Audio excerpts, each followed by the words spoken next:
उबलते हुए, गुलाबों की शैया पर सोते हुए और कभी भी आंसू बहाए बिना भला कौन महान होता है। मनुष्य का व्यक्तित्व ही उसके विभिन्न कृतित्वों का निचोड़ है और उसकी समस्त आदतों का योग है।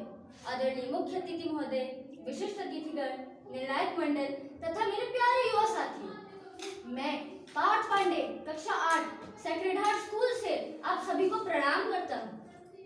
आज मैं आप सभी के समक्ष स्वामी विवेकानंद की 162वीं जयंती के उपलक्ष्य पर उन्हें भावपूर्ण नमन करता हूँ और आप सभी को विश्व युवा दिवस की हार्दिक शुभकामनाएं प्रेषित करते हुए स्वामी विवेकानंद के व्यक्तित्व और उनके कृतित्व पर अपने विचार साझा करना चाहता हूँ।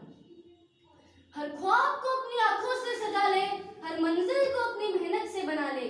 डरने वालों को कुछ नहीं मिलता यहाँ, डरने वालों को कुछ नहीं मिलता यहाँ। अपने हौसले से तू इस दुनिया को झुका दे। तो आज हम एकत्रित हुए उस महान दार्शनिक और संत के व्यक्तित्वों और उनके कृतित्वों पर परिचर्चा करने, जिसने संपूर्ण विश्व में अपने हौसले से भारत का डंका बजा दिया। स्वामी विवेकानंद का जन्म 12 जनवरी 1863 को कोलकाता के एक सामान्य परिवार में हुआ था, मगर उनका व्यक्तित्व और उनकी विचारधारा असाधारण थी। वह बचपन से ही न केवल तर्कशील और बुद्धिमान थे, बल्कि उनके दिल में गहरा अध्यात्म और मानवता की सेवा का उत्कृष्ट भाव था। उनके गुरु रामकृष्ण परमहंस ने उनकी गहरी आत्मिक क्षमता को पहचाना और उन्हें समाज सेवा में अग्रसर किया। स्वामी जी का व्यक्तित्व एक ऐसे दीपक की तरह था जो ज्ञान और सेवा की रोशनी फैलाने के लिए बना था। उनकी वाणी में ओज था और उनकी सोच में गहराई थी। उनका बचपन का नाम नरेंद्रनाथ था, मगर जब स्वामी जी की मुलाकात खेतड़ी के महाराजा अजीत सिंह से हुई तो महान महाराजा अजीत सिंह ने भी नरेंद्रनाथ की महानता को देखा और उन्हें विवेकानंद नाम दिया। विवेक का अर्थ है बुद्धि और आनंद का अर्थ है सुख। यह केवल एक नाम नहीं था, बल्कि स्वामी जी के व्यक्तित्व और उनके कृतित्व को भी दर्शाता था। शेर जैसा जिगर और चांद जैसा नूर रखते थे, शेर जैसा जिगर और चांद जैसा नूर रखते थे। अपने व्यक्तित्व में वो सादगी और गुरूर रखते थे, अपने व्यक्तित्व में वो सादगी और गुरूर रखते थे। स्वामी विवेकानंद ने अपने व्यक्तित्व को पूरी तरह सार्थक किया। उन्होंने भारतीय संस्कृति, वेदांत और योग को वैश्विक मंच पर लाने में अपनी अहम भूमिका निभाई। 1893 में उन्होंने रामकृष्ण मिशन की स्थापना की।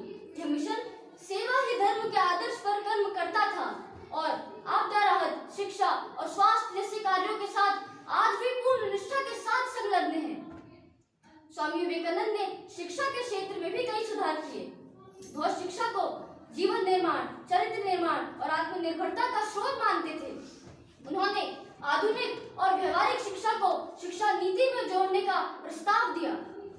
उन्होंने समाज सेवा के भी कई कार्य किए। उन्होंने जातिवाद, अंधविश्वास और धार्मिक कट्टरता के खिलाफ आवाज उठाने के साथ साथ महिलाओं की शिक्षा और सशक्तिकरण पर विशेष ध्यान दिया। स्वामी विवेकानंद ने युवाओं को देश की सेवा और जागृति के लिए प्रेरित किया। उनके शब्द, उठो जागो और तब तक मत रुको जब तक लक्ष्य की प्राप्ति न हो जाए। उठो जागो और तब तक मत रुको जब तक लक्ष्य की प्राप्ति न हो जाए। ने स्वतंत्रता संग्राम में राष्ट्रीय चेतना को बल दिया। स्वामी विवेकानंद की साहित्य के क्षेत्र में भी विलक्षण प्रतिभा थी। उन्होंने जीवन के विविध पहलुओं पर अनेक लेख, भाषण और पत्र लिखे। उनकी कुछ प्रमुख रचनाओं में राजयोग, भक्ति योग और ज्ञान योग शामिल हैं और इन सब बातों से हम यह कह सकते हैं कि स्वामी जी के व्यक्तित्व और उनके कृतित्व न केवल भारतवर्ष में बल्कि संपूर्ण विश्व में लोगों को मार्गदर्शन प्रदान करते थे। और अब उत्तराखंड का होने के नाते मैं यह भी बताना चाहूंगा कि स्वामी विवेकानंद का हमारी देवभूमि से विशेष लगाव था। उन्होंने 1890 से 1891 के दौरान उत्तराखंड के मायावती, कौसानी, अल्मोड़ा, गंगोत्री और यमुनोत्री जैसे स्थानों की यात्रा करी। कौसानी के बारे में स्वामी जी का कहना था कि जहाँ का वातावरण हमारी आत्मा की गहराई में जाने के लिए उपयुक्त है।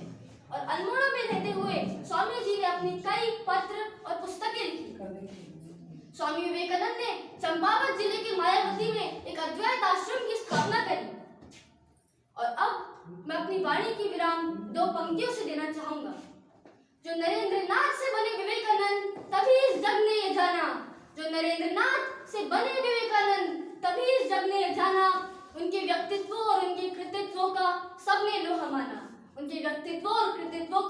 सबने लोहा माना। स्वामी विवेकानंद का जीवन एक प्रेरणा का स्रोत है।